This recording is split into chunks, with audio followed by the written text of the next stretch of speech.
تفتكر تيبو كورتوا احسن ولا كاسياس؟ السؤال ده اتسال لاربيلو في المؤتمر الصحفي. بص والله مش شكرانيه في نفسي، بس بص الصيت اللي موجود دلوقتي على كورتوا وتطبيله من العالم كله حرفيا، من صناع المحتوى، من الاعلام، ومن الصحافه. ورجعت كده الفيديوهات بتاعتنا من اول ما بدات صناعه محتوى، بس بقالي سنتين ولا حاجه، وبقول لك الراجل ده من وجهه نظري احسن حارس في التاريخ. وكانت ناس كتير قوي بتقول لي يا عم انت بتافور، يا عم انت بتبالغ، يا عم انت عشان مدريدي، يا عم طب ده كاسياس برضو كان راجل اسطوره، وكان اسطوره من بداياته من هو طفل صغير وشال ريال مدريد. بص كده دلوقتي على اي صانع محتوى بعد ما بدأ يشوف حاجات اعجازيه من كورتوا، والله العظيم ما عايز ابالغ، بس كورتوا بيعمل حاجات صغيره كده الناس ما بتركزش فيها، عشان بتبقى في الاغلب في ماتشات الدوري الاسباني مثلا اللي مش ناس كتير بتتابعها. بس بجد يا جماعه كورتوا تقريبا بيصد له انفرادين ثلاثه مثلا في كل ماتش مع ريال مدريد، قدام إيليتشي، قدام ريال اوفيدو، قدام ماتشات يعني مش ناس كتير بتتفرج عليها، فممكن ما بتاخدش الضجه دي كلها يعني. بس مش دي الفكره. اربيلوا سكت كده شويه وقال كاسياس انا عاصرته وبتاع، لعبت معاه في فرقه واحده، واحد كان من احسن الحراس اللي جم في العالم، وممكن اقول من احسن الحراس اللي جت في التاريخ. بعد كده راح ساكت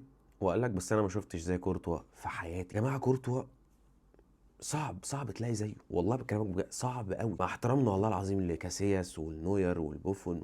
كورتوا غير، محدش هيقدر قيمه الراجل ده غير لما يعتزل، اسمع مني.